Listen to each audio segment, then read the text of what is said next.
هێوارتان باش هێمن عەبدوڵڵام لەگەڵ هاوکارانم ئەم مژارانەمان بۆ دیاسپۆرای ئەم جارە ئامادە کردووە.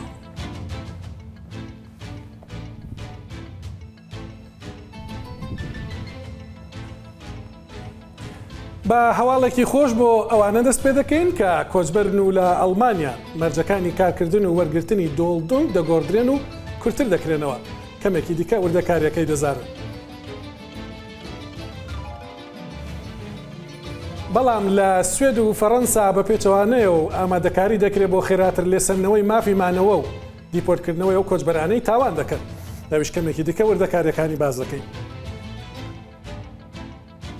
هەر لە سوێد خانمێکی کورد خەڵاتێکی تایبەت لە شای ئەو وڵاتە وەردەگرێت. گولستان کاڤاک دوو کتێبی نووسیوە و بەهۆی خزمەتکردنی بە کۆمەلگای سوێدی خەڵاتە شاهانەکەی وەرگرتووە. ئەم شەو گوڵستان میوانی دیاسپۆرە. اینجا لە ئەڵمانیا دەچینە بەرلین بۆ قوتابخانەیەکی تایبەتی کوردی. قوتابخانەیەک هەر زمانی کوردینە، بەڵکو تێیدا میوزیک و مێژوو و ئەدەبی کوردیش گوێ و چاوەکانت پڕ دەکات. فیچەرێکی زنارشینەوەی لەسەر دەبینی. لە هۆڵەنداش توێژینەوەیەکی زانستی نوێ لەسەر سیستەمی پەروەردەی بنەڕەتی بۆ منداڵانی خاوەن پێداویستی تایبەت لە هەرێمی کوردستان بڵاو بۆتەوە کە زانیاری باڵکێشی تێدا. جوان سەلمان خاوەنی توێژینەوەکەی و ئەم شەو میوانی دیاسپۆرە. هەر لە هۆڵەندا دەمێنینەوە لەوێ بڕیار وایە سبەی کۆنسێرتێکی گۆرانی و شەعر بەڕێوە بچێت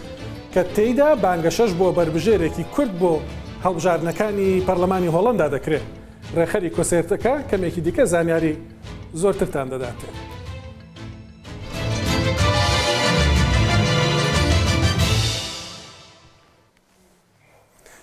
ئەم ڕۆژانە زانیاری زۆرتان لەسەر گۆڕانکاریەکان لە سیستەمی کۆچبەری ئەڵمانیادا لە ڕووداوە زانیوە. بەڵام زۆر لەوانەیە کە لێرن و هێشتا چارەنووسیان دیار نییە، زوو پەیوەندی بە هێڵی گەرمی دیاسپۆراوە دەکەن، دانەوێت بزانن لەسەر ئەوان بەڕوونی چی هەیە. زۆر شت گوتراوە ئەم هەفتەیە، بەڵام دەیانەوێت بەڕوونی بزانن چی هەیە. بۆیە دیاسپۆرا بە هەندێک هەواڵی خۆش بۆ ئەوانە دەست پێ دەکەم. لە ئەڵمانیا ئەوانەی کە مافیمانەوەیان ڕەت دەکرێتەوە و ناکرێت بنێردرێنە وڵاتەکانی خۆیان لە چوارچەوەی سیستەمێکدا و بە کۆمەڵێک مەرج ڕێگەیان پێدەدرێت بە شێوەیەکی کاتی لە کۆمەڵگەی ئەڵمانیدا بمێنەوە و کار بکەن. واتە دەوڵەت چاوپۆشی لە ناردنەوەیان دەکات و تەحمولیان دەکات کە بە ئەڵمانی پێدەگوترێت دۆڵدۆنگ. لەو ماوەیەدا ئەگەر سەرماندیان بۆ کۆمەڵگە و ئابووری ئەڵمانیا پێویستن، شانسی وەرگرتنی جۆرەکانی دیکەی مافیمانەوەیان دەبێت ببورن کە جیاوازە لە مافی پەنابەری. تاوەکو ئێستا ئەوانەی پێش مانگی هەشتی 2010 دووبارەی دەکەمەوە، ئەوانەی پێش مانگی هەشتی 2010 هاتبوونە ئەڵمانیا و داوای پەنابەریان ڕەت کرابەوە، مافی کارکردن و دۆڵدۆنگیان دەدرایە. لەمە دووە ئەوە نامێنێ و ئەوانەش دەگرێتەوە کە تاوەکو کۆتایی ساڵی 2022 کۆتایی ساڵی 2022 هاتوونەتە ئەڵمانیا بێگومان بە کۆمەڵێک مەرجەوە ئەوانە دەتوانن دۆڵدۆنگیان هەبێ و کار بکەن. گۆڕانکارێکی دیکە ئەوەیە کە دەبووە ئەو کەسانە بیسەلمێنن کە کارێکیان دۆزیوەتەوە کە 35 کاژێرە لە هەفتەیەکدا. ئەمەش دەگۆڕدرێ لە 35 کاژێرەوە دەکرێتە 20 کاژێر. هەروەها جاران هەر کەسێک توانی بای بۆ ماوەی 18 مانگ بە فەرمی کار بکات و بیسەلمێنێ کاری کردووە، مافی مانەوەی بۆ کار دەدرا. لەمە دووە ئەوەش دەبێتە 12 مانگ، واتە لە 18ەوە دەکرێتە 12.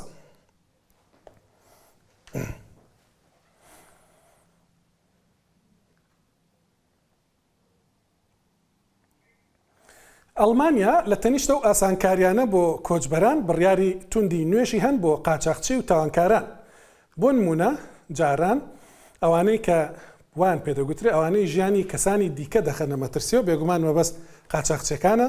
سزای زیندانیەکان بەلانی کەمەوە 3 ساڵ بوو و بەلانی زۆریشەوە 15 ساڵ لە زینداندا دەمانەوە. لەمە دووە سزایەکە دەبێتە بەلایانی کەمەوە 10 ساڵ زیندان. لە سوێدیش حکوومەت پرۆژە یاسایەکی ئامادە کردووە بۆ ئەوەی دەستی ئاوەڵا بێ بۆ لێسەنەوەی مافیمانەوە واتە ئیقامە و پاسپۆرتی ئەوانەی مەترسی بۆ ئاسایشی نیشتیمانی سوێد دروست دەکەن. بەپێی ئەو ڕێکەوتنەی لە نێوان پارتە ڕاستاژۆکانی سوێد کراوە، هەوڵ دەدرێت لە مانگی 3 ساڵی داهاتووەوە وا بکرێ یاساکە لە پەرلەمان دەربچێ و کاری پێ بکرێت. وەک لە ڕاگەیەندراوی وەزارەتی دادی سوێدیدا دەردەکەوێت یاسانوێکەوا دەکات تەنانەت ئەوانەی بەشداریان لە چالاکێکی گرێدراو بە تێرۆریزم یان سیخوڕی بەسەر دامەزراوەیەکی تەنانەت ئابووری سەر بە دەوڵەت شەوە کردبێ مافیمانەوە پاسپۆرتیان لێ بسەندرێتەوە. بێگومان هێشتاوە دیار نییە کە ئەوەی کە ڕوودەدا کە بڕیار وە ڕوو بدا لە سوێد چەندە پەیوەندی بەو ڕێکەوتنە یان بەو ئاسانکاریانەوە دەبێ کە سوێد لەژێر گوشاری تورکیادا دەیکا بۆ ئەندامبوون لە ناتۆدا.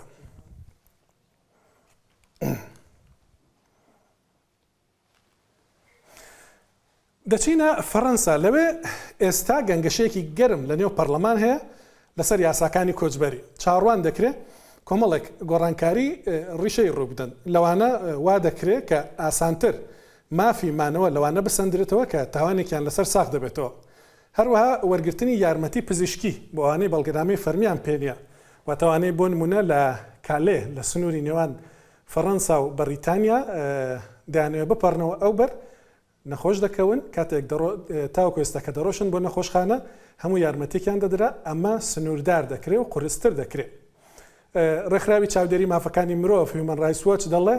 گۆڕانکاریەکان وا دەکەن کە منداڵانی کۆچبەرانیش کەمتر لەوەی کە ئێستا هەیە لە فەڕەنسا بپارێزران.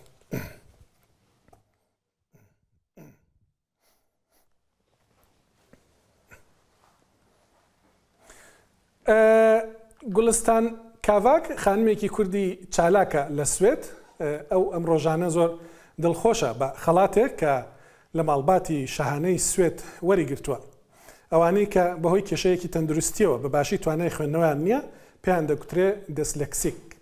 گوڵستانی شەوەی هەیە دەسلەکسیکی هەیە بەڵام هەروەش دوو کتێبی نووسیوە و وەک پەروەردەکاریش لە قوتابخانەکانی سوێد کار دەکات. لە ستۆکۆڵم گفتوگۆیەکمان لەگەڵی هەبوو پێکەوە دەیبینین. Och då vinnaren av årets pris, Gulistan Kavak. Tar vi blommor? Diplom? گوڵستان کاڤاک تا درۆژن بەرێدا تا میرێ سوێدێ دیتنە ڕاستە تا دیارەک ژێستاند ڕاستە چ بوو چاوا بوو کە وتە دیت ئەو ji بۆ من ڕۆژێکە پڕ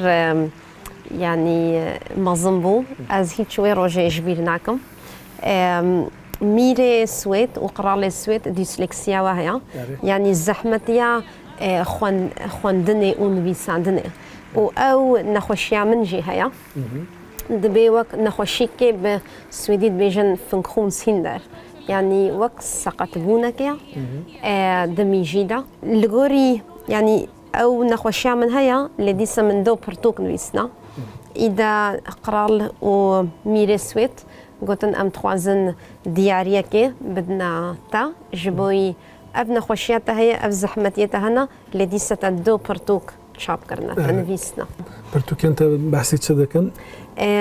پرتوکا منی پێشی بەحسا نەخۆندەوانی دەکێ ینی ئینسانێ نزانن بخوێنن و بنویسن دناو جڤاکەکە وەک سوێد یان ئەوروپادا گۆ تەڤ تشت بە خوێندن و نویساندنەیە ئەس توازم نیشان بدەم بێ ئەڤ ئینسان دکەونە چ زەحمەتیاندا و ئەز دێ باوێ من نەخۆندەوانن ئەو هیچ نەچوونە دبستانێ ji ber li gundê wa dibistan nebûn. Îde wextê hatin Swêd em zarok bûn hinek wek dê û bavê xwe. Dibe bû em riyaşanî wa bidin, em wara herna mesela doktor dibistanê. Dibe bû em bibina yanî wek rêvanê wan. û yanî min divê pirtûkê de nivîstiya çi zehmetî me zarok kişandina. وقتی زاروک چاوا هی 5 سالی دوی ترجمانتیا دیو باوی خوب که وره به سویدی ترجمانی دیو باوی خوب که بگه زمانی کردی یعنی وقتی مثل از دچوم دبستانی ما مستی من تشتن دگوتن دیو باوی مفیم نت کرن بجه دوا بو از کردی بیجم ما مستی من وصاده بیجم پرتوکا دوی؟ و پرتوکا دوی وقتی من یا پیشین بیست یا پیشیش بوی یعنی جبو مزنایا و پرتوکا دوامین جبوی زاروکایا وقتی پرتوکا خوی یکمین ویست لاوی من گوته من گما تچما پرتوکا جبو زاروکا جینا ویست تچما تنی جبوی یه مزنا دویست دكاري برتوغا كيجبو زاروكا بنفيسي دا ام كاربن للصنف من دبستانا مدى بخوينن ومقوما هيج بيلاني منبون جوز برتوغا كزاروكا بنفيسم إذا قوما مهم وكي تابا مزنا ببا وشيروكا كيجي درخا وبكا يا زاروكا إذا أفرتوكا زاروكا أو يعني فكرة لاوي منبو جو أزين فيسم لي يعني دبي إيديا بيشي فكرة بيشي جو أزيفي برتوكي نفيسم از دبستاني كارتكم دبي جنوك كراتور وهر حفتي جاركي جفيني ما هنا لسر زاروكي جو مثلا بروبلمي وهنا يعني الزحمة يعدنا ويجو مثلا مالي بلكي تشتي مثلا ديو بعض بكير نون جو بدنا زاروكي خو از وكراتور دبي يعني تيكليه بالسوسيالي راك بقرم وبيجم أفزاروك على كاريجيرا لازم دفيون آري ديو بعضي وام بقن دا كاربن باش كوه بدنا زاروك يا خوان بيجي مامو مدورة مكتبة دبيجي من غوليستان بيجي سوسيالي أف ديو باف بكير ناين جبرغو وقتي مامو ستيج ديو بعضي في زاروك يرا مكتوب دشيني يعني مساج دشيني برسفنات بيجي دولتي سوسيالي بيجي بأفدي وباف بكير ناين إذا من قلت بلكي تاني أفدي وباف يعني نزعن بخوي إنه بنفيسن بلكي بكيرتين بلكي دي وبافي برباشن لتاني نزعن جوابات دبستاني بدن إذا من القالوا زاروكي خبر دا مقو دبستان دبيجي دي وباف جواب نادن وهناكي دترسن قلت يعني باش نقعد رفشات خرابة المال رفشات مال خرابة أو زارك دبيجي من غوليستان أم رومان يعني جباكوري هندي هاتبون السويد وديو بعضي من زانن السويدي خبردن لهيج نزانن بنفيسن وبخوينن اللي أجر تخواز بي أزين ها تلفون بدموان كارن نهاكي ورنا دبستاني إذا التلفون داوان أو ديو باب هاتن دبستاني من القلوة خبر دا إذا قلت أم هيك نتشونا دبستاني جبقو أم رومان وإن كان نبونا قوم هرنا دبستاني جبرولو أم نخون دفانن إذا وقت ديس أو جبينا ما تشيبو مقلت مدور ويعني بسيكولوجي مكتبة ودكتوري مكتبة مقو أزنابج مع سوسيالي دولتي يعني دفيون فا دفي تشعفي وزيدل فازارو كابي تاني بروبلم أوا جو أبدي وباب نخون دفانن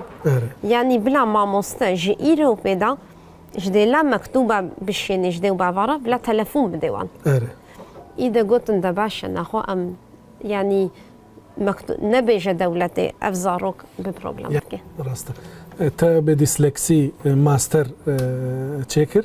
ماستر خوات تشيكر تدو برتوغ نفيساندن راستا والكتاب خاناجي قالكي تشالاك كاردكي بروفيسيونيل كاردكي وكرديا تجي كرديا كبر خوشه كرديا هستكي من هيك وزنها لنسيبيني تو مازن بيكو هاتي سويدي انجي زاروغ ويتشاوبو ناز السويدي تشيبوما سويدي تشيبوما صالة 1920 ونهدي وبعدين منج نسيبيني باكوري كردستاني هاتنا ونزيكي صالك تشو حتى جهانا السويد ووقت جهانا السويد از الفيدي تشيبو وكتشاو سا كردي فيربوي لفر دي وبعدين بالمالي بكردي خبردان ملنوتشي كردي هرتم جهدارتكر مزيكا كردي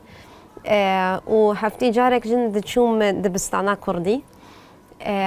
يعني أزوص على الميمة كردي بروجيات تقل دياريا أخوة دياريا ميري وقرالي وكيد بجه هناك براجي وارجرت راستا بري كو ام دس بيبكن مقوتا تا والله برا باش انتو هرجي هيك خوش راستا تعديلات هنا تقول زالاوي خو تقول نعم بلان دن هنا راستا بلان تاتشنا بلان مني دن ازن هاكي برتوكا خوي سيامين دن فيسم او برتوك ويل السر حفت شكل لداني بن جو او برتوك ويل دبستاني اي كارانين داقنا الزانين بدنا زاروكا للسر لداني يعني مثلا دبيجن سيكيسك فولد يعني اللي دانا ميجي يعني بعرف تسخيف مثلا بكي هناك يعني خبرنا نخوش بيجي هناك او اللي دانا دبي سيكيس يعني يا ميجي درونية راستا دور اللي دانا مثلا فيزيكي هيا يعني مثلا الشقامة كلا زاروكا كي بديان تتحف بديان نبروش كالي دي بجا حفت شكل اللي داني هنا تنافرتو كده تو بحثتكي راستا برسيارة منا داوين قلق لسر سويدي چونكي تو المدرسة كاردكي ودقا زاروكا كاردكي قلق لسر سويدي تي قوتنكو قلق بنا حقي زاروكا اللي دايو بافا دستينن او تشاوا قولستان مثلا يا ليستاندني يعني افاغو سوسيال زاروكا معلومات دستني يعني السويد من السوسيال بروجي كاركر يجيهو زاروكا ج مالباطا دستينن يعني يقول دي وبعد يقول زاروكي خبدن للسويد او زاروك كارن يعني دولة بيجي وندي وبعد باشن امي فا زاروكا من مالباطا كدن اجبرقول للسويد قانونا واد بيجي تشينا بالزاروكا بدي تشينا بالتكسي بدي يادن وقتی تزاروکا دست یک لیدانا هنگیت کاری زاروکا ببه یادن دبیجن مثلا تجاوز اگر تجاوز وری کرن دمالباتا كده لزاروكا او زاروك جي دبن يعني دولة بيجي افدي وباف نكارن جوه بدنا فازاروكان جبروسان في فازاروكان جبي مالباتي هلينن وياس يمين دبيجن ميسبروك يعني ديو بعويقو مثلا بر الكحول دفخون يعني ناركوتيكا بشكل كي بكارتينن وازارو كانجين دولة كاريبه به جديو بعوا بسطينه يعني اف هرسي يعني جو تشتنج و هرسيكا ورنا بوين لسر زاروكا كي هات بنا سر زاروكا كي اذا الدولة يعني سوسيال كاريفا زاروكا جوي مالباتي بسطينه اللي خلتي هنا چونكي تاقوت نها دايباف نكارن بخوينن بنفيسينن لمدرسة دبيجا في دايباف خرابن اري اللي تنجبون نخون دفانية مهف زاروكا جمال باتا كي ناستينا هنجي إذا دفي مع موستا اللي كارياوي مع الباطي بكي اري باش قالك سباس قالك سباس بوا وكاري واجي وسر كفتن گوتان لبو با کردێکی خۆش گوڵستان کاڤاک قسەی دەکرد ئەو خانمەی کە لە ماوەی ڕابردوودا خەڵاتی لە شاو شازادەی جێنشین لە سوێت وەرگرت بۆ کتێبانەی کە نووسیوێتی وەکو خانمێکی خاوەن بەهرەی تایبەت ئەوەی کە سەرنجڕاکێشە ئەوەیە کە وەکو گوێتان لێبوو لە گفتوگۆکەشدا ئەو خانمە لە سوێت لەدایک بووە بەڵام گفتوگۆیەکی میدیایی گەرمی لەسەر مژاری زۆر جددی نێ و کۆمەڵگای سوێدی بە کوردی دەکرد لەسەر مەسەلەی فێربوونی زمانی کوردی هەردەمێنمەوە بەڵام دەچمە بەرلین لەوێ ڕاستەر وایە بڵم زنارشینۆ چۆتە بەرلین لەوێ قوتابخانەیەکی زۆر ناوازەی کوردی بۆ دیاسپۆرا بەسەر کردوێتەوە کە بەهرەی تایبەت لەوێ کۆبوونەتەوە جگە لە فێربوونی زمان کولتوری کوردیش تێدا بەخەستی وا دەکرێت منداڵانی کورد لێرە لە ئەڵمانیا بە تایبەتی فێری ببن و لە بیریان نەچێتەوە فیچەرەکە ببینن.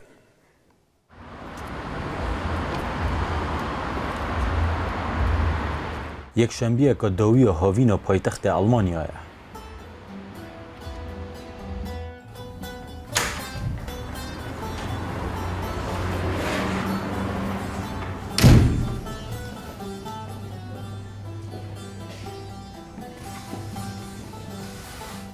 جوان تنگزار دری آدار شوله قطابخانه آدار و دکه آدار شوله بقاسی 4-5 سالان لسر خط بو انگو اونلاین بو نزدیکی 8 سالن از جک دیگریام 4 سال بری من اف دردید دو دزانی لبرلینی پیدا کرن دیتنا جبو خاندگاهان جبو کارجی زحمته هر وها کریجی پر بخایه ایجا من اف دردید نزدیکی 4 سالن ام لفرن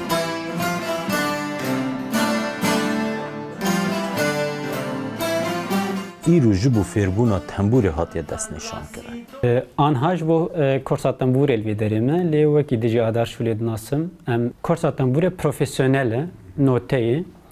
ام یک به یک هند بن جه دست پیکی ده یکی کو هیچ تنبوری نخست به تجاری تنبوری نخست به دکار الادار شوله به ماموستا جوان را جه صفر ده یعنی جه دست پیکی ده خو هینی تنبوری بکن.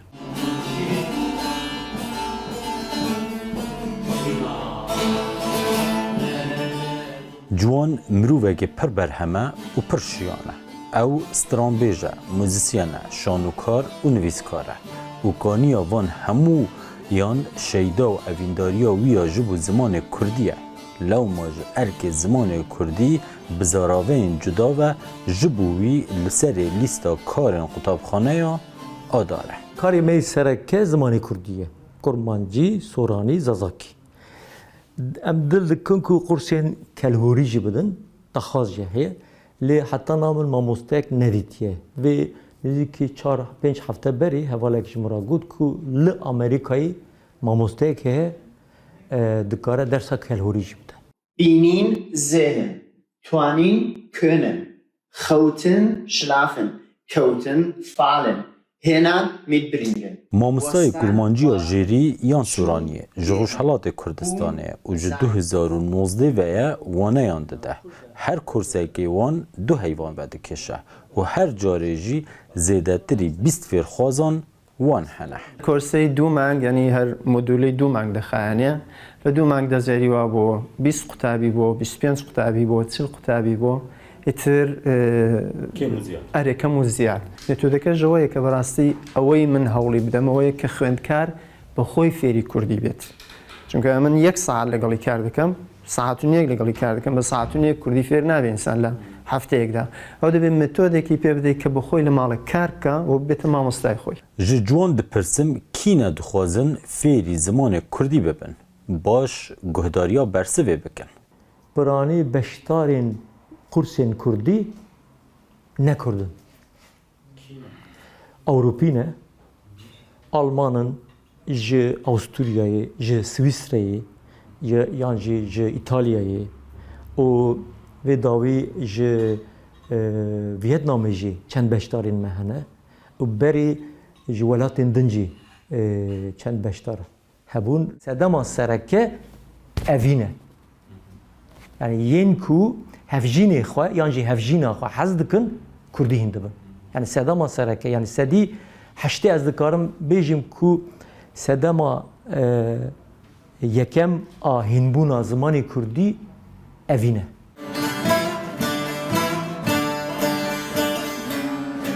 لکرجی هنه من هر تم پرس خواهد کر قالوا شما از المانيت زانم عربيت زانم اسبانيت زانم فري انجليزي دبم ايش ماز كردين زانم و من ما مستوى قريه ازو هواله كي خو تسبيك ما كورسا ك تنبور با ما مستجوان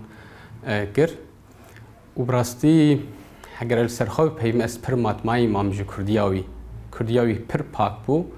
جوی دمی وام جی دست بکر کو اجل سر کردیا خوب خبتم جوان گازنده جو زمان استران زاروکان ین کردی دکه و دبیجید جبو 3 زاروکن خواه نجار بوی استرانا بنویسه لداوی البومه که جو 12 استرانان بو زاروکان تو مار کریه و نها البوم دوم جی برهبه و دخوازه سپونسرک بو هبه جبو بلاف بکه از نا آمده کاری آلبوم دویم دکم یعنی حتی 3 آلبوم من پلان کربو آنها جواجی دپرسم وکری آوای کامرا جی پیشی آمنه رودا پری و هبه پره بدن از آلبوم دویم درخم دو اگر هند بیجیم که ام آلیکاری دکن گلک ستران هنه بکن کلیپ زارو گلمه بکردی مزن ببن یعنی هموجی جبو خرد کرنا خیالا زارو کانه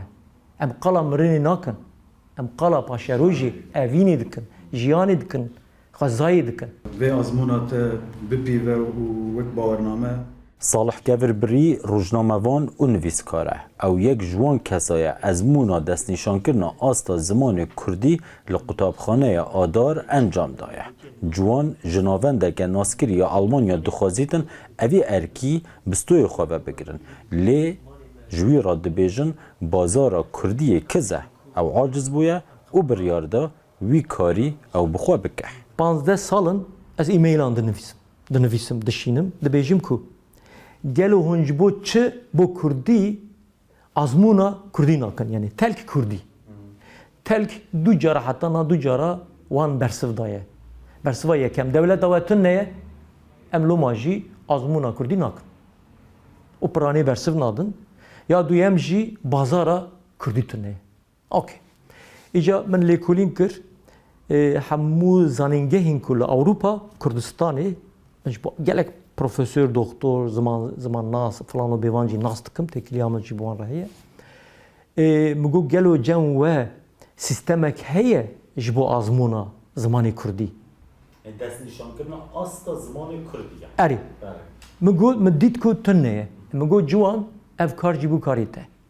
Ji bo amadekirina azmûnekê em bêjin ceyek yan jî cedudu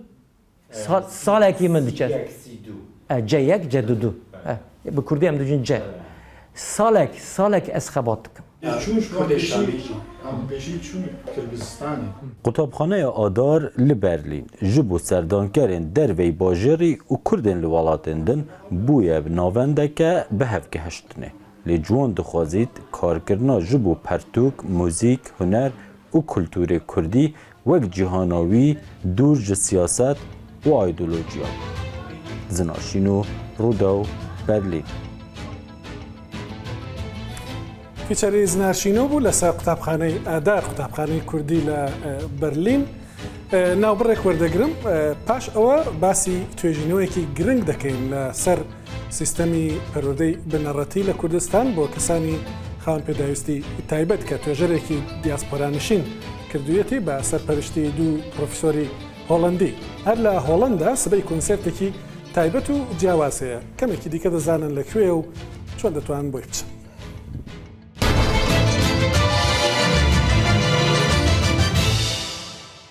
سلااو خانم جوان سلمان لێرە میوانمە توێژەرە لە زانکۆی ڕادباوت لە هۆڵندا یەکێک لە توێژینەکانی زۆر سەرنجڕاکێشە لەسەر سیستەمی پەروەردە بۆ کەسانی خاوەن پێداویستی تایبەت لە هەرێمی کوردستان بەسپاسەوە توێژینەوەکەی بۆ ناربووم خوێندومەتەوە شتی زۆر سەرنجڕاکێشی تێدا لەژێر چاودێری دوو پرۆفیسۆری هۆڵندیدا کارەکە کراوە و ئەنجامگیریەکانیشی زۆر سەرنج ڕاکێش بوون بێگومان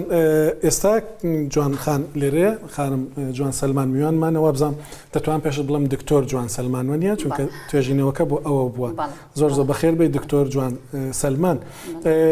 بۆچی پێویست بۆ توێژینەوە بکەیت لەسەر کوردستان لەسەر پەروەردە و بە تایبەتیش کەسانی خاوەن پێداویستی تایبەت پێشەکی دەست خۆش بێ بەڕاستی ئەمە خاڵی دەستپێکە کە لە خەیاڵی منیشا بوو دەمێک لەوانی کە لە ئەوروپاوە بەرە و چۆن بتوانین یارمەتی کوردستان بین بەنسبەت وەڵام پرسیارەکەتەوە وەڵام زۆر لە خۆیەگرێ چی وای لە من کرد ئەمە بکەم لە یەکەم ڕۆژی هاتنم بۆ هۆڵندا من بە دوو چاو بە دوو نەوە سێری جیهانگیری ئەەکەم بە چاوێکی جوانی کوردستان بە چاوێکی جوان لە هۆڵندا ئەوە وای لێ کردم کە من تێڕوانینی جیاوازم بۆ دروست بێ ئەی باشە ئەو تێڕوانینە جیاوازیە دروستە بێت چۆن کاریگەرەبی بۆ کۆمەلگاکە و کە لە کوردستان بی ئەوە بوای لە من کرد کە من لە ئەوڵەوە دەست پێ بکەم هەرچێکم خوێن بوو لە کوردستان خوێنومە بەڵام وتم ئەبێ لێرەشەوە لە بیسکەوە دەست پێ بکەم ئەوە بوو کە بڕیارمە بەکەلوریۆس و ماستەرەکەشم هەر لێرە هێنا و ئەم PhDش عینەشت و بە تەمام ئەخیر هەنگاوەکە کە لە ستادیایە کە بەرەو پرۆفیسۆری ئەویش بەحسی چوارەمە بێ ئینشاڵڵا بۆچی وام بۆ خەیاڵم بۆ ئەمەڕۆیی طبعاً پەروەردە زۆر زۆر گرنگە من کە لە چوون بۆ کوردستان لە زانکۆی سلێمانی وانە متەوانە کۆلێژم وتەوە 2 ساڵ بۆم دەرکەوت کە پەروەردەی خاوەن پێداویستی تایبەت زۆر زۆر کەم کوریتیایە زۆر خەڵکی کەممان هەیە کە شارەزا بێ لەو بوارە لەبەرەوە وای لە من کرد کە بیر بکەمەوانێ و بێم بۆ هۆڵندا جارێکی تر هەوڵ بەم PhDەکە لەو بوارە بێنم ئەمیش وای لە بۆچی طبعاً لە داهاتوە کە بڕۆمەوانێ بۆ ئەوێ و بتوانم شتێک پێشکەش بە کوردستان بکەم هەتا لە ژیانەماوی ئەمە تقریبا بە کورتی پێتەڵێم هۆکاری پێویست بوو کە من شتێک بکەم بۆ کوردستان بەو شێوەیە ئیشەکەت کرد دەزانم سەختی زۆر هەبوون بەتایبەتی لە مەسەلەی مێتۆدی لێکۆڵینەوە و جیاوازێکی گەورە هەیە لە نێوان کوردستان و بڵێن هۆڵەندا دوایی دەمەوێت لەسەر ئەوە ڕابۆستم بەڵام دەمەوێت بزانم گەیشتە چه ئەنجامێک چونکە توێژینەوە لێرە بەتایبەتی ئەنجامەکانی زۆر گرنگن ئەنجامگیریەکە چییە؟ بەدڵنیایەوە یەکەم توێژینەوەیە کە ئەمە لە بواری طبعاً ئەمە تەیۆرەیەکی شستەدی پێ ئەڵێن تۆ پێش ئەوەی کە بچیتە ناو کەی ستادی و کوانتەتیف و کوالیتەتیف ئەبێ دارێ بزانی چی ئەگوزارێ لە کوردستان طبعاً کوردستان ناتوانانی دایبڕێنین لە عێراق لەبەرەوەی بڵێت و ناڵێ جارێ هەرێمێکی سەربەخۆیە بەڵام سەر بە عێراقا لەبەرەوە هەستاین بەحسێکی تێژینەوەیکی زۆر قۆڵم کرد لەسەر ئەجوکیشن خوێندن لەو چەنەها ساڵی پێشوو تاوەکو ئەمڕۆ لەم اینجا دوایی جەختم خستە سەر سپیشال ئەجوکیشنیت بە کورتەیەک زۆر بە کورتی چکە مەبەستی من لە بڵاوکراوەی دووەمەم کە کەی ستادیە ئەوە لە عمقی بڵێن لە ناوەڕۆکی خەڵکەوە ئەوەم هێناوەتە پێشەوە کێشەکانەوە کورتەیەکیشە لەسەرەوە بۆ باسەکەم گرنگتریشت لەوەی یەکەمە زۆر دەستخۆشی لەو دوو بەڕاستی ئەو سەرپەرشتیارە مەکەم کە بەڕاستی ئەوانە جێگانەیە لە کۆمەلگای هۆڵندیا ئەنە بۆسمان پرۆفیسۆرە لە ڕەتباو ئەویش یعنی لەم ئەخیرا مەلیکی هۆڵندا بانی کرد کە ئەوە نەڕ بەرپرسیارە بەرامبەر بە کۆمەلگای هۆڵندا و معدل خەریکی کتێب دەرهێنان وشتە وها شیومان ئەویش بۆ پەروەردەی تایبەت ئەم کۆیەی هەرسێکمان شتێکی زۆر جوانی پێشکەش کرد لەو شتانە چی بوو یەکەم شت زۆر جار تۆ ئیریتیشنت یعنی هێندت تووشە بێ ئەها زۆر حەزەکەی شت بکەی بەڵام شتەکان وانایە بەدەستەوە کە خۆتەتەوێ لەبەرەوە ئەمە خاڵێک بوو بۆ من کە من هۆشیار بکە نە ئەگەر تۆ بتەوێت بچیتە جیهانی بەحسەوە ئەبێ ئەم شتانەش قوبوڵ بکەیت زوو ئەمەی پێوتم زوو ئەمەی پێوتم ئەنجامەکان چی بوو بەجا خۆی کە لەم حاڵەتە کە ئەنجامەکانیەتە پێشەوانە یەکێ لەو شتانە طبعاً کوردستان عێراق جارنامەی نەتەوەیە گرتوەکانی ئیمزا کردووە خۆی سیستەمەکە چۆنە تۆ لە پێشە ئەچیتە ناو جارنامەی نەتەوەیە گرتوەکان کە بۆ تێنێرن تۆ ئەبێ وەکو وڵاتی ئاعترافکەی بڵێ من ئەو مؤهلاتانم هەیە ئەبێ جێبەجێکەم کە جێبەجێ ئەەکەی لە ماوەی 2 ساڵ 4 ساڵ چەند ئەکسپێریەن سیرەکەم بزانن تۆ گەشتویتە بەڵێ چەند پسپۆڕێدا ئەو لێ بنەکەم هاتوون بۆی بزان تۆ چیەکەی دەرئەنجامەکان چییە پۆزیتیفمان هەیە نەگەتیفمان هەیە جیۆگرافی ئەم وڵاتی ئێمە کاریگەرە بۆ ئەوەی کە تۆ زۆر شت نەتوانی بکەی بڵێیت و نەڵێ یعنی ئێستا ئێمە ڕۆژانە لە تەلەڤیزیۆن ئەوە بینین کە کامپیوتەر خەمە هین دەسەڵاتداران کاریان نەکردووە یعنی بە نەگەتیفی باسەگرێ لەم بەحسا باسی ئەوەکە ئەی جیۆگرافی وڵاتەکە و کاریگەر نییە کە ئەوان نەتوان هەموو شتێ بکەن ئایا ئینکلوسیف ئۆدەرڤایس ئەجوکیشن بڵێن پەروەردەی خوێندنی تایبەت لەم وڵاتەیە کە لە وڵاتێکی زۆر پێشکەوتووە هۆڵندا ئایا بە بەراورد لەگەڵ کوردستانە لە چه ئاستێکایە سیرمان کرد نزیکبوونەوەیەکی زۆر هەیە من طبعاً ئەو وردەکاریانە هەمووی لە نووسراوە حەزەکەم خۆی ئەوانەی کە ئەی خوێندنەوانێ زیاتر بی خوێندنەوانێ بەڵام ئەمانە خاڵێک بوون لەوانە خاڵی گەندەڵی بە نەگەتیفی باسەکرێ بەڵام خاڵی پۆزیتیفەکەی نەوتە بەرامبەری نەوت لە هەمان کاتە کە کاریگەر بووە وەکو خاڵێکە توانی تۆمە و میزانی وڵات بەکاری بێن یخ پەروەردەی تایبەتی پێ گەشە پێبی بەڵام لە هەمان کاتیشا بۆ بە خاڵێکی نەگەتیف بۆ گەندەڵکاران ئەمان زۆر گرنگە کە باسی دەکەیت لەبەرەوەی من توێژینەوەکەم خوێندەوە بێگومان بەسپاسەوە بۆت ناربووم ئەوەی کە بۆ من سەرنجڕاکێش بوو بەڕاستی پێش بەرنامەش پێم گوتی هەر کەسێک کە توێژینەوە دەکات لە کوردستان لەسەر هەر بوارێک دێکا زۆر ڕەشبینە بەڵام بەڕێزت ڕەشبیننی دەڵێ سیستەمەکە خاڵی بەهێزیتەدا بە ژمارەش دەڵێ لە هەر پارێزگایەک چەند شوێن هەیە کە ئەوانەی کە خاوەن پێداسی تایبەتن دەتوانن ڕووی تێ بکەن بەڵام دەڵێ سیستەمەکە پرفێکت نییە دەبێت چاکتر بکرێت پێشنیاز دەدەی بۆ چاکترکردن بەڵێ بەدڵنیایەوە کاک من خۆی ئەکادیمی ئەبێوا بێکاتەوە ئەوە پەرسپەکتیفەکە کە ئەدەنێ لە هۆڵندا وا لەکەن کە ناڵم جاریوە هەبوو پەستە بووم ئەو وای لێ ئەکردم نە تۆ کە ئەکادیمی بووی ئەبێ بە دوو لایەنە سەیری مەوزوعەکە بکەی کەواتە ئێمە لە کوردستانە چەند شتی باشمانەیە بەرامبەری شتەیە کە کەم دەرخەم باشەکان چین ئەگەر بە زمانی خەڵک بە زمانی ئەکادیمی بە زمانی ئەکادیمی پێ بڵم لەو خاڵانی بە زمانی خەڵک ئەتیادی یەکێ لەو شتانەی کە ئەگەر بەراورد بکەین ئەم جارنامێنێتەوەیە گورتۆکان کە ئیمزا کراوە ئەمە شتێکی زۆر باشە بەڵام پابند دەکا عێراق و کوردستان کە ئەبێ ئیشەکان بکەن ئەی ئەمە شتێکی هەڵە نییە بەڵام بەرامبەری بۆ ئەو نزوو ئیمزاو کرد کە بڵێ ئەیکەم بەڵێ جارێ حازر نیت هۆڵندا لە 2016 ئیمزای کرد ئێمە لە 2013 ئینزامان کردووە کە ئێمە حازرین بۆ چونکە تۆ میزانیە و بۆیە کە میزانیە و بۆیە لە ماوەی 2 ساڵیان متابعاکەن ئادی وەرە بزانم تۆ چی کردو چی بەجێبەجێ کرد بەخوا ڕەنگ هەر بۆ پارەکە ئیمزاکراوێت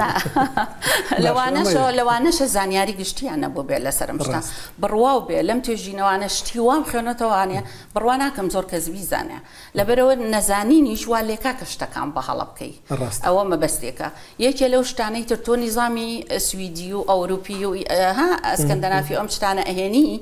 بۆ کوردستان پۆزیتیفە زۆر باشە بەڵام بەرامبەری چ زەمینە ڕەخسانێکە بۆ کردووە بۆ ئەوەی ئەمە جێبەجێ بکرێ مامۆستا بە کەلۆریۆست داوەتێ زۆر باشە بەرامبەری چۆن مامۆستایەکە دروست کردو بۆ پەروەردەی تایبەت ئایا ئەو زانیاریی داوەتیە باشە بۆ پەروەردەی تایبەت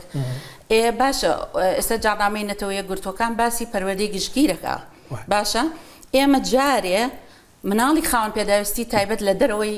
قوتابخانەیە تۆ باسی پەروەردەی گشتگیرەکەی زۆر باشە ئەمە پۆزیتیفەکەیەتی کە ئێمە ڕازین بەڵام بەرامبەری ئەم مناڵانە تۆ جارێن لە جادان لە ماڵان ئەها لەم ماوەیە ڕوودا و دەستی خۆش بێ بەنامێکی زۆر گرنگی پێشکەش کرد هەر لەسەر ئەم بابەتە بوو هاواری دایک هاتوۆتە سەر ئەوە تۆ ئەوە باسەکەی تۆ چۆنی خیتە عالەمێکی جیهانێکی ئینکلوسیڤ ئەجوکیشن کە جارێ هۆڵەندا نەهامەتێتی بەدەستیەوە ئەمانە پۆزیتیف و نەگەتیفە کە بەرامبەریان پێشنیازەکان چینە جوانخان پێشنیازەکان پێشنیاز ناکرێت زۆر لەمانە لە یەنی ئەکادیمی تەنها خاڵەکان ئەوڕۆژیان بەڵێ هەیە بەعزە بۆ حوساتی ئێمە لەوە تۆزێ جورئەتمان نەبوو چکەوتمان ئەگەر پێشنیاز معنایەوەیە ئێمە هێنینە پێشەوە نەخێر ئێمە بەجێ هێڵین بۆ دەسەڵاتداران ئێمە هەستاوین بەکارە گەورەکەمان کردووە خستمانەتە بەردەستیان پێ خۆشحاڵیەوە مناقەشەیەکەین لەگەڵیانە و ئەمانەوێ باسیکەین بەڵام بەرامبەری ئەوانن کە هەڵاستن ئەم خاڵانە بەجددیت زۆر گرنگە ئەمە بە کوردی هەبێ بخوێندرێتەوە من شانسم هەبوو بە ڕێکەوت زانیم هۆڵندی بخوێنمەوە بەڵام خەڵکێکی دیکە هەیە لە کوردستان بە تایبەتی ئەوانەی لە بواری پەروەردەیش دەکەن یا ڕۆژنامەنووسانیەوە دەبێت بتوانن بیخوێنەوە بکرێتە کوردی توێژینەوە خۆمێکم ئەزانی بۆ خۆمێکم چکە خۆشم نووسیمە ئەمەیە خۆشم بیکەم بە کوردی لە کاتی دیراست و داتا کۆکردنەوەم زۆرم شت خوێنەوە بە ئینگلیزی و بە هۆڵندی کە تەرجمەی کوردیەکە لە وەزارەت هەبووە بە سوودفە دەستم کەوتووە یان بەهۆی هاوڕێیانەوە یەکێ لەوانە دەستی خۆش بێ دانایشەی جەزاکە یارمەتی زۆر راوم بۆ داتا ئەمانە کە خوێنمەتەوە بە تەرجمەی کوردی کراوە زۆربەی هاوتانە بوون لەگەڵی لەبەرەوە منیش نامەیە ئەوەی من با قاڵبێکی کە بڕوە و ئەدڤایس ڕاوێشێکی زۆریان نامێوتیان خۆ بیکە مادەم تۆ بە ئەکادیمی هۆڵندی توانی تۆ بینوسی بە ئەکادیمی کوردیش هەوڵەیەم لە کوێ شاگیرم خوارد لە وشەیە زەحمەتی زۆر بوونوانە لە توێژینەوە لە کوردستان زۆر زەحمەتە توێژینەوە لە هۆڵندا ئاسانترە بەڵام ڕەخنەیان زۆر هەیە ینی لێرەش یان ناتوانانی بە ئاسانی بتوانی توێژینەوەی پێشکەشکەی بەبێ ئەوەی ئەبێ ئاگە لەو شەبێ یعنی هەتا بڵێ خاوەن پێداویستی تایبەت بە هۆڵندی پێڵێن خاوەن پێداویستی تایبەت نییە لای ئێمە یەکسە پێوترکەم ئەندام لەو وشەیە ئەبێ ئەگەم لە خۆ بێت چەند جار بە حوساتە گەڕێتەوە لەسەر زمانت لەسەر وشەکەی بکەواتە ئاسان نییە بەڵام هۆڵندا باشێکی کۆکردنەوە ئاسانە لە هۆڵندا داتاکۆنەوەسەنگاندن قورسترە هەڵسەنگانن زۆر قورسە یعنی بڕواد بێ شێتەکەن تاوەکو قەنەعەتەکەن بڵاو بێتەوە لە گۆڤارێکی زانستی ئەمە مەکسەبێکی یعنی چۆنەڵی دەستکەوتێکی زۆر باشە کە توانیمە ئەمە بڵاو بێتەوە لە گۆڤاری زانستی وە دووەما کەشم بەڵام کوردستان ئەبێ ئەمە بگۆڕێت ئەبێ داتا لەبەر دەستی خەڵکا هەبێ ئەی تۆ داتا بۆ دروستەکەی بۆ پیشکەوتنی کۆمەلگاکە و ئێوای لێ هاتووە ئەڵێ شتێکی زۆر گرنگە من نابێ بیەم یعنی حتا نانەت ئەوانەی توێژینەوەش بڵاوەکەنەوانێ زەحمەتە لێی بەپرسی بڵێ توێژینەوە کەوچی بەوازانێت تۆ لێ ئەبی تۆ توێژینەوە لەسەر بنەمای داتای کۆن ئەیکێ ئایا بزانی بازار یاخود کۆمەلگای کوردستان چ توێژینەوەی زانستی لە هەموو دنیادا ئەو کاتە ئەتیباری هەیە کە بڵاو ببێتەوە بەردەست بێ بۆ توێژەران بەدڵنیایەوە هەرەوەش نعفو بەنسبەت ستاتستیک ئێمە ستاتستیکی هیوامان نییە CBS دەستگایەکی زۆر گەورەیە لە هۆڵندیە ئەوە زۆر گرنگە یعنی لەگەڵ شتێک هاتۆتە بەرجەستە بۆی فریا کات بکەوین میوانێکی تریشەمە هێشتا بەڕێستان لە ماڵباتێکی لە خانوادێکی ناسراوی سلێمانیشن کەس نییە کوڕی سلێمانی بێ مامۆستا سالار سەلمان نەناسێ مرۆڤێکی تایبەت و توانایەکی هونەری تایبەت کاکسامان لێرێ لە بەرنامە لەگەڵمانە کاتی خۆی پێیگوتم کتی پێویستە کاکسالاریش بێتە ئێرە کە زۆر لە هونەرمەندانی کوردستان قەرزداری ئاوازەکانی ئەو مۆسیقای ئەون وەزەی چۆنە وڵی باشە و باش نییە و ئیتر بەڵام بەڕاستی کوردستان کەم تەرخەمە لە ئاستی جەناب و چەنەها کەسیش بەڕاستی دڵی شکاوە یعنی حەزەکە بێت خزمەتکە بەڵام خۆتەزانی ئەو وڵاتە ئەبێ خۆ بڕۆی ئەویش لەو کەسانی کە خۆی ناڕەوە ئەبێ بانیکەی لەو بوارەوە کەم تەرخەمێکی زۆریانەیە بەڕاستی گەوهرە مەکتەبێک قوتابخانەیەکە سەیری مسرکە یوسف وهبی کراوە بە قوتابخانەیەک تا ئێستا باسەکرێ ئەتوانین ئێمەش بڵین سالاریش عەبدولوەهابێکی کوردستان بووە هەتا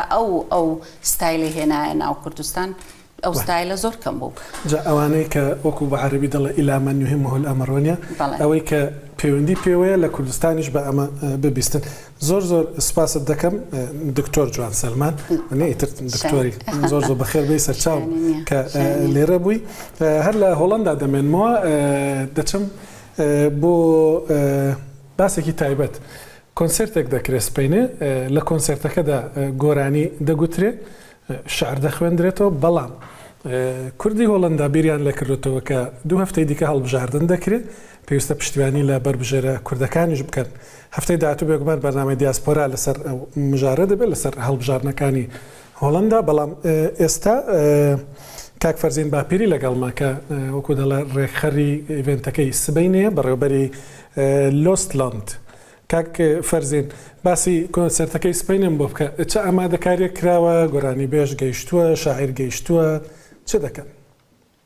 وڵاو ڕێز بێن کاکێ من بۆ جنابت و بۆ بینەرەکانی خۆشەویستت و بۆ خاتونێ میوانتە ئێمە وەڵا بە حکمەوەی کە ساڵیانی ساڵە ئیشی کۆنسرت و ئیڤنت و شتیوامانە کرد بۆ وڵاتەکانی دیکە ئەو تەجروبەیەمان کورد بێنی لە خزمەتی کوردەکانی خۆمان کرد لە ئاستی و ئاستیاندا بێ کوردەکانی دەرەوەی وڵات بە بۆنێ ئەوەی کە ئێمەش لە دایک و عیلەی خۆمان دوور بووینەتەوە پێویستمان بۆی بە کوردەکان لێک کۆ ببینەوە ببینە هاودەنگ لەسەر وەی قەرارماندا کە کۆنسرت و ئیڤنت بکەین بۆی کە بتوانین سەرکەوتوو بین و کوردەکان باوەشێکی گەورەترمان هەبێ و کوردەکانی زۆرتر بناسیین لە دەرەوەی وڵات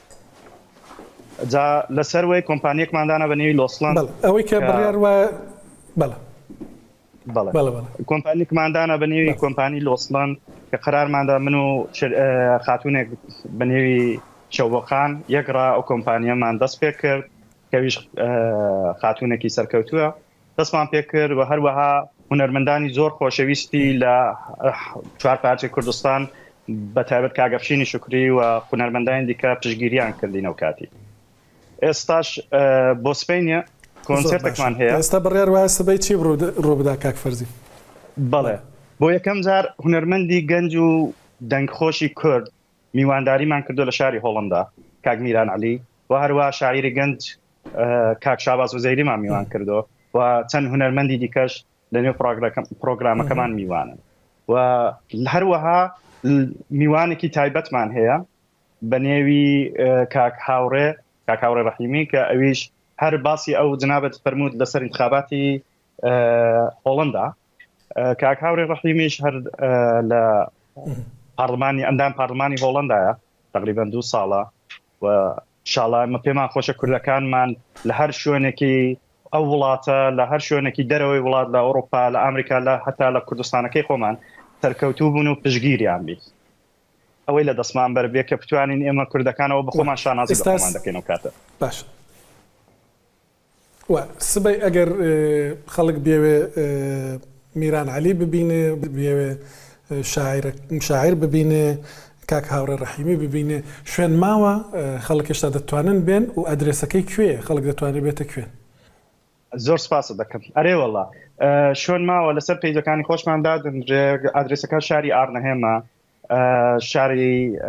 ئارنەهێم کۆنسرتی دەکەین بۆ یەکەم جار میوانی شاری ئارنەهێمی هۆڵندا بووینە بۆ دیتنی کاک میرانوان هێستا شوێن ماوە زۆر پێی خۆش دەبین کوردە خۆشەویستەکانی هۆڵندا و وڵاتەکانی نزیکی هۆڵنداش وەکو بێلژیکا و وەکو ئەڵمانیا بتوانین لە ئەو کۆنسرتە چون ئەو شارێکی هەڵمان بژاردو بە تایبەت هەڵمان بژاردو کە شاری ئارنەهێم هەم لە بێلژیکا نزیکە هەم لە ئەڵمانیا نزیکە لەبەروەی ئەو شارەمان هەڵبژارد کە هەر سێ وڵاتەکە بتوانین بەشدار بین کە یەکتر باشتر بناسین زۆر کەی خۆشە بمەگەسپێنێ بە بینینی هەموو خۆشەویستانە لە شاری ئارنەهێم بۆ کۆنسرتی هونەرمەندی گەنج و دەنگخۆشی کاک میران و کاک شابازی عەزیزی شەروەها باشە زۆر سپاس دەکەم کاک فەرزین باپیری ئەدرێسەکەی وەکو دەبینم لێرە لە پۆستەرەکەش دیارە لە کریستال ڤێنسە لە زێتن لە نزیک ئارنێم شوێنێکی وەکو دەڵە گوندێکی بچووکە لای خراپسڤێخ 15 لە زێتن لە ئارنێم سپینێ کۆبوونەوەیکی کوردی گەورە دەکرێت تایبەتمەندێکە شێوەیە کە جگە لە گۆرانی و شعر کە میوان لە کوردستان و هاتوون پەرلەمانتارێکی کوردیش هۆڵندا لەوێ میوان دەبێت لەگەڵ خەڵک قسە دەکات بە تایبەتی لەگەڵ کوردی هۆڵندا لەسەر هەڵبژاردنەکانی دوو هەفتەی داهاتوو کە بڕیارەوە دوو هەفتەی داهاتوو لە هۆڵندا بەڕێوە بچن من خۆشم بەڕاستی دەمەویست بێم بە سپاس و بانگێشتیان کردبووین بەڵام هەفتەی داهاتوو کاری زۆرمان بۆ دروست بووە لە ئەمستەردام لە ئەمستەردام دەبین بۆیە دەرفەت دروست نەبوو زۆر سپاسان دەکەم کە تاوکو ئێستا لەگەڵمان بوون هێڵی گەرمی دیاسپۆرا لەسەر شاشەیە بیرتان نەچێ بە واتسەپ بە تەلەگرام ڤایبەر یا بە شێوەی ڕاستەوخۆش دەتوانن پەیام بنێرن پەیامی دەنگی تێکست پێشنیار بکەن ڕخنە بگرن هەرچێکتان هەبوو لەسەر دیاسپۆرا دەخینە سەر چاومان هەرکوێکن بێ بەڵام